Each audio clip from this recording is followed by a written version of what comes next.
Hello guys, and welcome to Hankins Custom Rifles and another episode of Hank's TV. In this video I'm going to show you a quick barrel swap for the Savage Pre-Fit barrels. This also works exactly the same way for the Remington Pre-Fit barrels, so if you buy a barrel from me, this is all you got to do to change it out. It's simple, easy to do at home.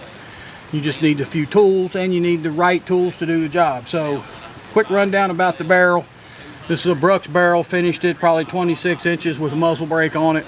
We have the Hankins brake action ignition system plug in here because it's a smaller diameter plug. I prefer to use that plug in all my pre-fit barrels. We're down here at the Kentucky Challenge, and Dennis brought this gun down here hoping that I could change this barrel out while I was here. So we're going to try to do it with just the tools that we brought with us to shoot.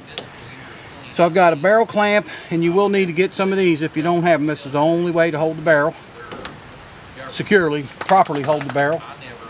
And you'll need one of these nut wrenches, barrel nut wrench. It's made by Wheeler Accuracy. A couple other people out there make them. And you're going to slide that up the barrel. We want to just simply tighten this barrel up in the vise. We're going to take our barrel nut wrench and loosen that nut. Then we're just going to unscrew the action from that barrel. This is a center fire action, fellas. This does not work on the muzzle loader ML2 actions. If they don't have locking lugs, this system will not work for you. So you got to remember it's only for center fire actions with locking lugs. So now we need to loosen this nut here. This is a factory barreled action. It sounds a little gritty in there. It's got sand underneath of it for some reason. I don't know where that came from, but that's basically sand. Maybe whoever shot it was in a dirty environment or whatever, but it's definitely dirty. And it's so dirty that I can't unscrew it with my hand.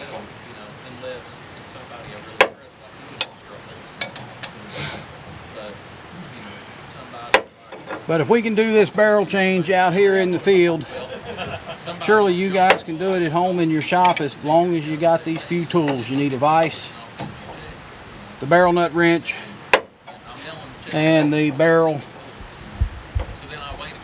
clamps. And you can get those clamps at Brownells.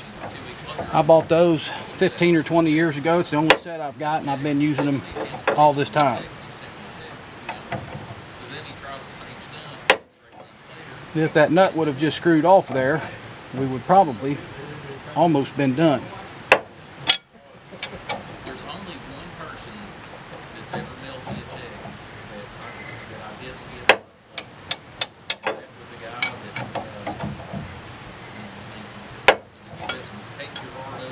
A couple more turns here. We should have it. This gun was a 6.5 Creedmoor. And Dennis just wants to turn it into a muzzle loader with the best ignition system on the market.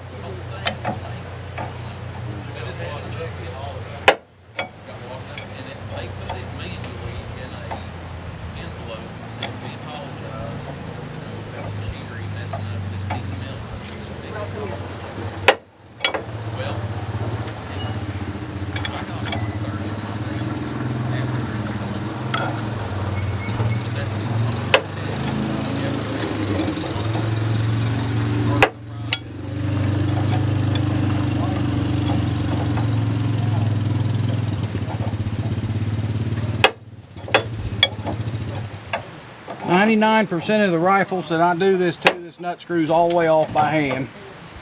And you would know it, the one I picked to do on a video is not going to work 100%, but that might even make it easier for you guys to see what you got to do if you run into something that just don't work like it's supposed to.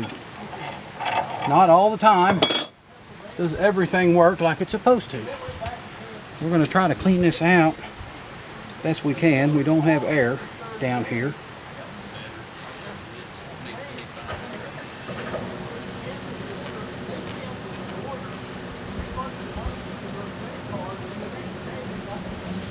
And I'm going to do a test fit on this barrel to see if it's going to go on.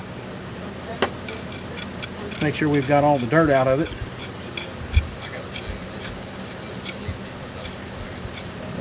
Still a little bit rough, but it's going on by hand, so I don't see a problem. There it goes. It's going on there now. So we're going to screw the barrel nut all the way onto that barrel. I'm going to remove this barrel from the barrel vise. And this time we want to protect our new barrel, so I'm going to put an old towel between the aluminum surfaces here. Thought it was a press, didn't you?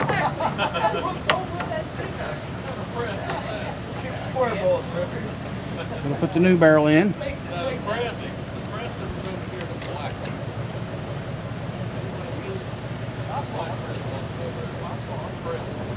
one. And tighten that up nice and tight.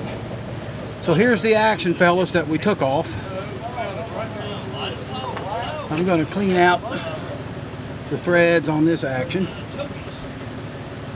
I don't think there's any grit or grime up in the action threads. And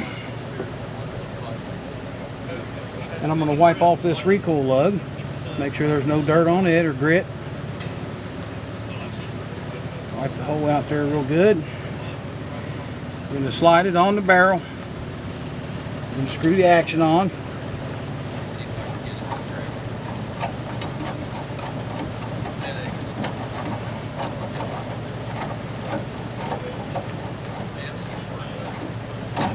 And the plug is already in this barrel, fella, so when you get your barrel, the plug will be installed. You can take it out if you want to, look at it. But the plug needs to be in the barrel all the way, screwed in tight. So here's how we're going to set our headspace. It's real easy. We're going to take one of the modules that comes with the ignition system in the barrel. So you'll take one module out of the bag, going to clip it on the front of the bolt face.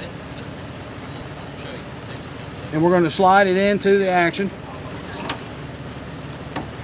And we're going to try to close the bolt. If it don't close, we've screwed it on too far.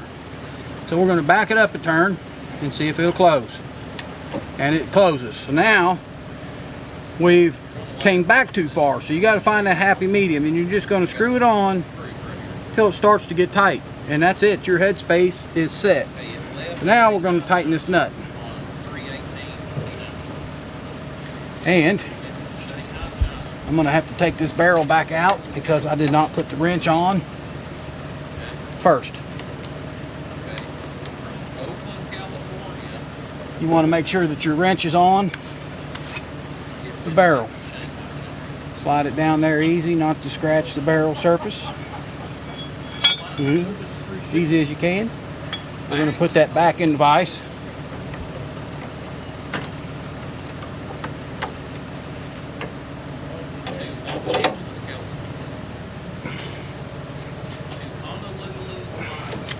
And we're now going to just tighten this barrel nut. Watch your action, make sure that it doesn't move.